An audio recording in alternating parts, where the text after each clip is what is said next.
나은입니다.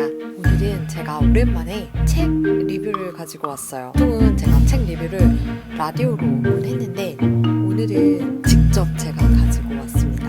바로 뭐냐면요.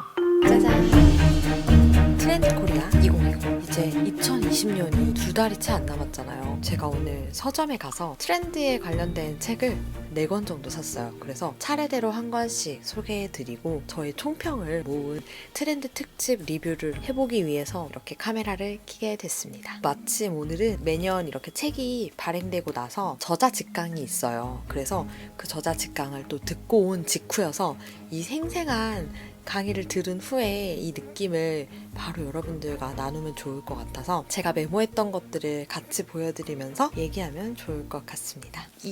이번 이제 트렌드 코리아 2020의 주제는 마이티 마이스라는 테마명이 잡혔어요. 끊임없이 계속 세계는 불안정하고 경제도 정치도 환경도 변혁의 시기를 지내고 있잖아요. 지금까지 있었던 과거는 어떤 큰 영향력 있는 누군가에 의해서 조금은 희망을 걸어볼 수 있었다면 이제는 특별한 타성 있는 어떤 존재로 인한 변화가 아니라 저 자신 그리고 여러분 한 사람 한 사람이 모두 각자의 작은 히어로가 될 수 있다라는 그런 테마로 이 마이티 마이스라는 복수의 막강한 쥐들 뭐 이런 느낌으로 잡았대요. 보통 이 트렌드 코리아가 항상 그 해의 대표 동물 음력의 그 동물 띠를 맞춰서 주제를 연결해서 테마를 잡으시더라고요. 근데 이제 내년이 쥐띠의 해래요. 그래서 마우스를 복수형으로 모두가 함께 각자가 다 히어로가 돼야 된다.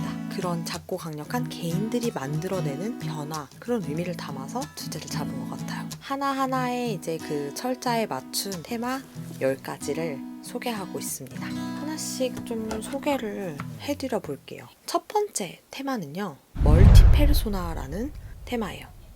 Me and myselves 라는 주제로요. 사람은 하나의 인격만 가지고 있지 않다는 거예요. 예전에는 한 명 한 명에 맞춘 마케팅을 하고 브랜딩을 해서 상품을 팔았다면 이제는 그 한 사람이 가진 인격이 하나가 아니라 1000개의 페르소나 그런 성향을 가졌기 때문에 그 각각의 모든 성향들은 상황에 맞게 적재적소에 그거에 맞춰서 다중적이고 유동적으로 접근해서 시장을 이해하고 소비자를 이해하고 사람을 이해해야 한다는 거죠. 예시를 들면서 무슨 얘기를 했냐면 그 사람들이 굉장히 양면적이고 SNS도 한 계정만 운영을 하는 게 아니라 일부러 메인 계정이 있고 직장 사람들에게만 오픈하는 보여주기식 계정이 있고 내가 친구들과 공유한 어떤 계정이 있고 저 같은 경우도 그렇죠. 제 개인 SNS가 있는가 하면 이렇게 유튜브처럼 라디오처럼 함께 소통하는 커리어나 취미, 라이프 스타일을 담은 그런 채널을 운영하기도 하잖아요. 그래서 그런 것처럼 따로 있다는 거죠. 그만큼 다각화된 개인의 세밀화된 취향과 성향을 이해해야 된다는 게 첫 번째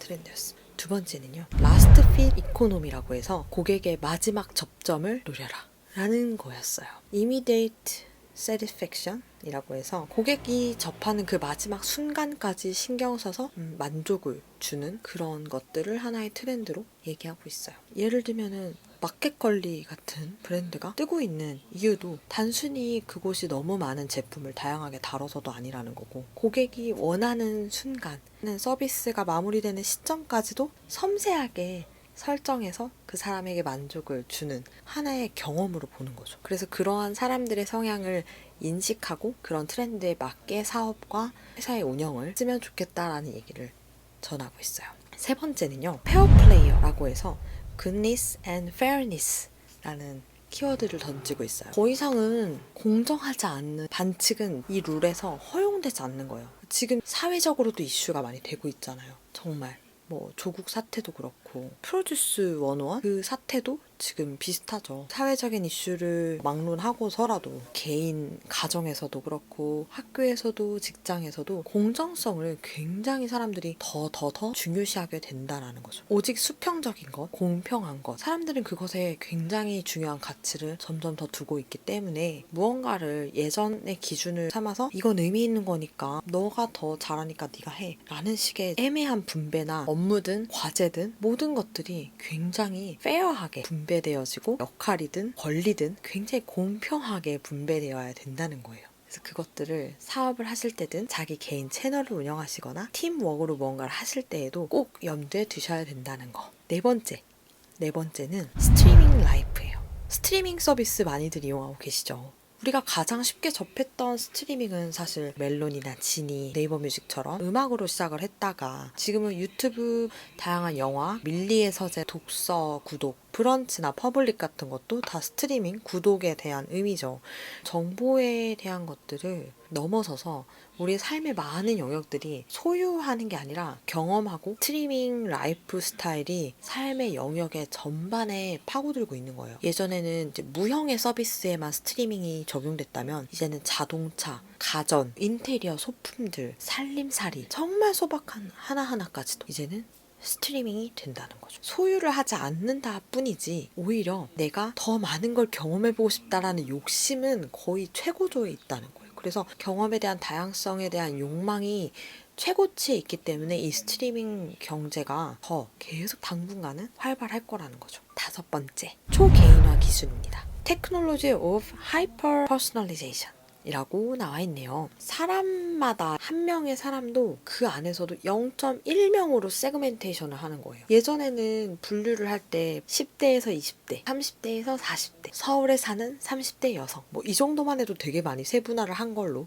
생각을 했단 말이에요. 근데 이제는 그렇게 안 해요. 예를 들면 어떤 예시를 들었냐면 이런 타겟팅을 하는 거예요. 우리의 고객은 콘도 이용권을 가지고 있고 요가와 여가 시간을 즐기는 31살의 여자. 그만큼 정말 디테일하게 그 사람의 취향에 대해서 굉장히 섬세하게 쪼개서 마케팅이 들어가고 고려해서 상품을 구성하고 설득하고 계속 알고리즘을 활용한다는 거예요.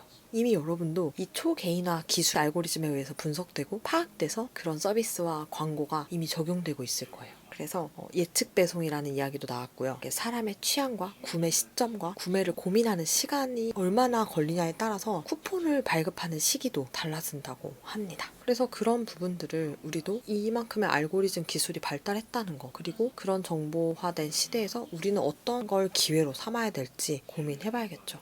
6번째, 팬슈머라는 주제를 가지고 얘기합니다. You're with us, 팬슈머. 해서 이제 고객이 단순한 고객에서 끝나는 게 아니라 브랜드의 팬이 되어주고 그 제품의 팬이 되어줘서 아예 이제 자발적으로 그 브랜드를 알려주는 그런 좋은 서포터의 의미가 되어주기까지 한다는 거예요. 단순히 이제 우리에게 수입을 주는 걸 넘어서는 거죠. 기획에 관여하기도 하고 제품 개발에 의견을 제시하기도 하고 운영에 큰 힘을 기여하기도 하죠.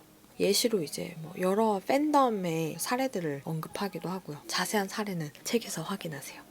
7번째는 특화 생존입니다. 무엇이든 그냥 단순히 노멀하고 대중적인 게 먹힌다 이런 거는 이제는 아니라는 거예요. Make or break, specialize or die. 특별하게 만들던지 아니면은 죽는다는 거예요. 특화되지 않으면 시장에서 완전 낙오된다는 거죠. 그래서 무엇이든 그냥 적당히 비슷한 색깔, 적당히 묻어가고 이거 적당히 이거 하면 어느 정도는 중탄 치겠지. 예전에는 그런 게 먹혔다면 이제는 그렇지 않다는 거예요. 내가 원하는 고객의 한 명만 생각해서 혹은 내가 정말 가장 잘할 수 있는 거 하나를 특화해서 가라는 거죠. 그래서 내가 가진 역량이 뭔지, 내가 하고 있는 내 사업의 역량에 가장 좋은 자산은 뭔지, 강점이 뭔지를 좀 더 집중해서 그것을 특화해야만 먹힐 것이다. 더 컨셉화하고 더 컨셉추얼하게 강력하게 만들으라는 거. 네, 그런 얘기였어요. 그리고 8번째는요. 58세대 Adolescent OPAR이라고 해서 New 5060 Generation 이라고 말하고 있어요. 즉 베이비 부머 세대 얘기예요. 왜 이분들에 대해서 언급을 하느냐. 이들이 2020년을 이끌어갈 굉장히 중요한 주축이 된다는 얘기를 하고 있는 거죠. 이분들은 노년이 아니라는 거예요. 노년이라는 얘기 어디 가서 5, 60대한테 노년이라고 하면 큰일 나요, 여러분. 이제는 신중년이라고 한다고 합니다. 사실 저희 부모님도 이제 곧 60이신데 절대 그 말이 어울리지 않거든요. 이분들이 지금 굉장히 전성기를 누리고 있다고 해요. 어떤 면에서냐, 삶을 즐기고 향유하는 건 물론이고 소비에서도 막강한 영향력을 미칠 뿐 아니라 굉장히 자기 표현에 자유롭고 구매에도 좀 충동성도 많다고 해요. 그리고 자신만의 다양한 빛깔로 빛나는 그런 라이프 스타일에 펼쳐지는 모습들이 마치 58, 그 보석과도 같다고 해서 58을 붙이기도 했고, 또 58년생들을 일컬어서 58이라는 58 세대를 붙였다고 합니다. 이분들의 행보를 주목하시고 만약에 이 세대 안에 들어가 계신 분이 계시다면 우리 세대의 그 취향을 어떻게 파악해서 기회로 만들지 잘 고민해 보시면 좋을 것 같아요. 그리고 아홉 번째는 편리미엄이라는 테마입니다. Convenience as a premium, 편리함이 럭셔리라는 거죠. 좀 말이 안 되는데 작년까지는 가성비란 얘기를 많이 했잖아요. 그런데 이제는 가성비로 끝나지 않고 편안함을 제공할 수 있다면 그것은 바로 럭셔리다 라고 말하고 있어요. 그래서 나의 시간을 절약해주고 나의 노력을 줄여줄 수 있는 것에 아낌없이 돈을 투자하는 그런 라이프 스타일과 소비 행태를 들여서 말하고 있는 트렌드입니다. 그러면서 이제 삼신가정이라는 예시를 들었어요. 신혼 가정에 꼭 필요한 3가지 가전 제품이 있다죠. 로봇 청소기, 식기세척기, 건조기, 뭐 이런 것처럼요. 그래서 그런 나의 노동과 나의 시간을 아껴주는 것에는 신이 내린 가전이다라는 굉장히 극칭까지 달아주면서 높여줄 정도로 프리미엄화돼서 인정받는다는 거죠. 고객의 어떤 노력과 시간을 절약해줘서 우리는 그곳에서 기회를 찾을지 생각해보면 좋을 것 같아요.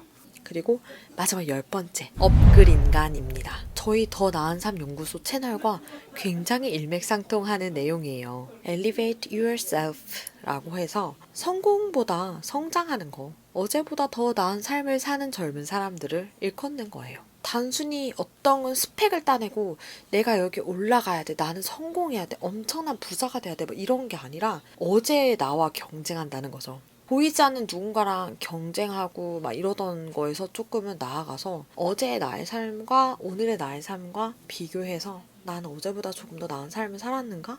정말 제 채널과 취지가 맞지 않나요?